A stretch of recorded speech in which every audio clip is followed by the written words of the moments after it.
میں کوئی اپنی علم اپنی جھاڑ رہا نہ آپ کی حقارت بیان کر رہا ہوں. اپنے آپ سے کویسچن کر لیں, کاپی اور پین لیجئے گا, گھر میں آ جائیے گا, کن چیزوں سے نماز ٹوٹتی ہے وہ ذرا لکھیے گا.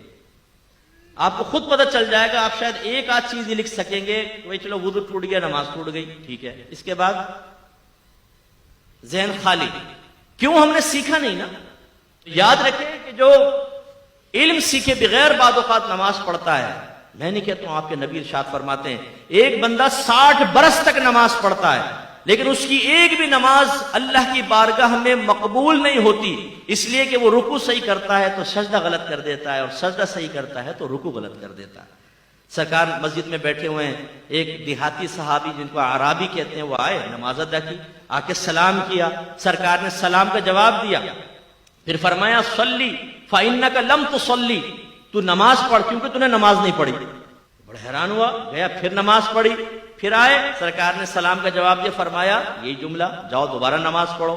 پھر گئے, نماز پڑھ کر آئے, سرکار نے فرمایا تو نے نماز نہیں پڑھی, دوبارہ پڑھ.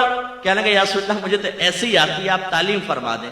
اب وہ کر کیا رہے تھے؟ علماء نے اس کی تشریح بیان یہ کی کہ رکوع کے بعد سیدھا کھڑا ہونا, اس کو قوما کہتے ہیں, یہ واجب ہوتا ہے. سیدھا کھڑا ہو کے کم از کم ایک بار سبحان اللہ کی مقدار آپ کو کھڑا ہونا ہوگا, پھر آپ سجدے میں جائیں. ایسی ایک سجدے سے جب ہم اٹھ کے بیٹھتے ہیں اس کو جلسہ کہتے ہیں.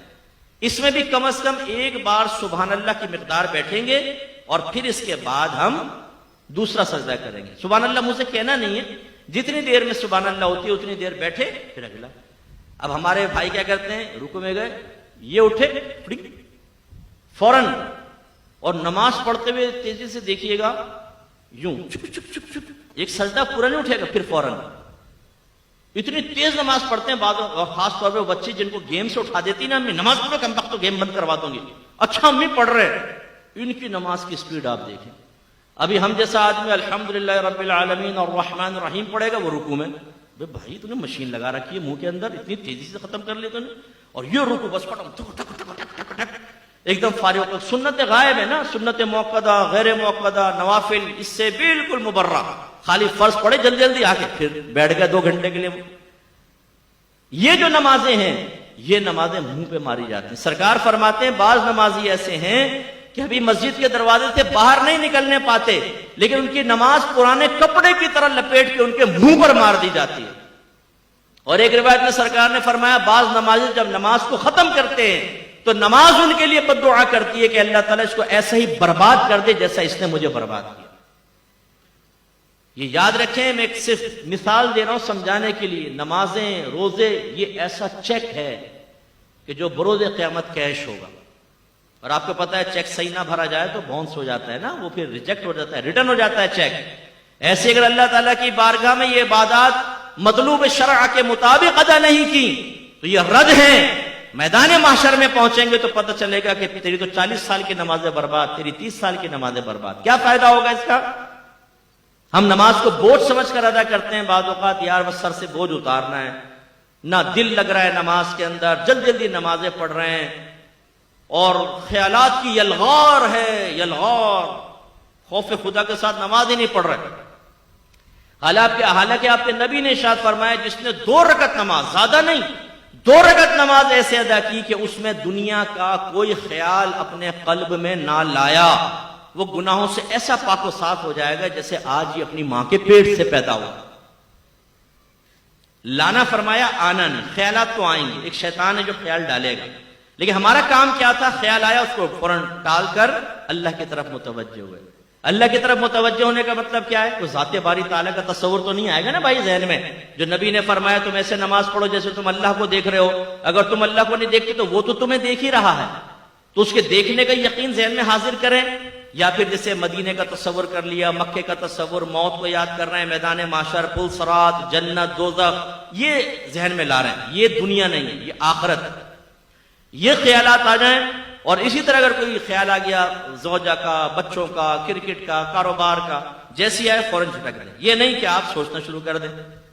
تراویح میں کھڑے ہو گئے ایک نوجوان اور پی ایس ایل اسٹارٹ ہو گیا, بولنگ کرا رہا ہے, بیٹنگ کر رہا ہے پوری, اور میچ بھی جیت گیا, ٹرافی بھی اٹھا لی. لیکن جیسے ٹرافی دینے لگے امام صاحب نے کہا اللہ اکبر, ٹرافی غائب.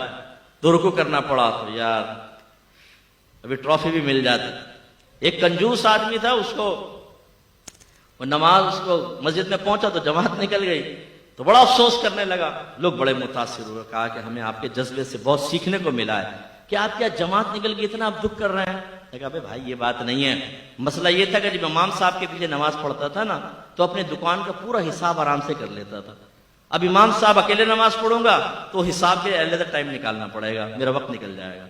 تو یہ صورتحال ہوتی ہے کہ جو چیز ہمیں کہیں یاد نہیں آتی آپ آزما کر دیکھیے گا وہ نماز میں یاد آئے گی. اسی لیے ایک آدمی امام اعظم ابو حنیفہ رضی اللہ تعالیٰ عنہ کے پاس آیا، کہنے لگا حضور میں نے کچھ اپنا خزانہ دبایا تھا، اب بھول گیا کہ کہاں دبایا تھا، کیا کروں؟ فرمایا علاج تو بتا دوں گا لیکن تو کرے گا نہیں. کہا کہ جی کیسے نہیں کروں گا آپ بتائیں، کیونکہ اس کے لیے تو ہم تیار ہیں نا. اگر میں کہوں 5 وقت نماز پڑھیں، داڑیاں بڑھائیں، دین علم کے دین سیکھیں، اللہ آپ کو جنت دے گا، ہم میں سے بہت سے کہیں گے ہاں کیا صحیح رہے بالکل، اللہ ہمیں توفیق دے گا، توفیق دے. اور اگر میں کہوں میں آپ کو وظیفہ دے رہا ہوں 100 مرتبہ آپ کو پڑھنا ہے، 100 مرتبہ فجر کی نماز کے بعد، اسی دن آپ کو 1 لاکھ روپے نہ ملے تو فقیر کا گریبان پکڑ لیجیے گا. آپ کہیں گے مفتی صاحب اگر گھر میں چائے پی لیں تو بڑی مہربانی ہوگی. پھر آپ اس کو پوچھیں گے، پوچھنے کے بعد اگر میں یہ بھی کنڈیشن لگا دوں کسی نے شور کر دیا نا یا آپ بھول گئے گنتی، ختم، دوبارہ شروع، تو آپ اس کمرے میں داخل ہونے سے پہلے گھر والوں کو کہیں گے کوئی آئے نا ٹانگیں توڑ دوں گا، تم لوگ کم وقت ہو، نکل جاؤ، بچوں کو باہر نکالو گھر سے. اور مصلی پہ بیٹھ کے ایک ایک دانہ یہ ہمارا استغراق ہے. کیوں کہ مادی شے ہمارے سامنے آئے تو ہماری کامل توجہ ہوتی ہے، اور آخرت کے بارے میں کہیں تو بالکل بھی نہیں ہوتی.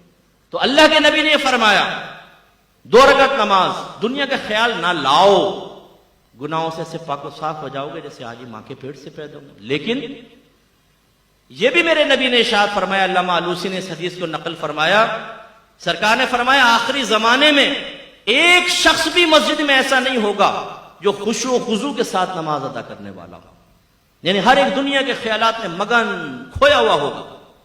ایک شخص کو سرکار نے دیکھا وہ نماز پڑھ رہا ہے تو اپنی داڑھی سے کھیلنے لگا نا، جیسے ہم لوگ سیٹ کرتے ہیں نا ہمارے نوجوان، یہ پف بنا رہے ہوں گے نا، ان کو وہ آئینے میں اپنا آپ سے تو ذہن میں آ جاتا ہے، تو جیسے وہ آئینے میں کرتے ہیں وہ بغیر آئینے کے بھی ویسے سیٹ کر لیتے ہیں کیونکہ وہ نقشہ ذہن میں ہوتا ہے.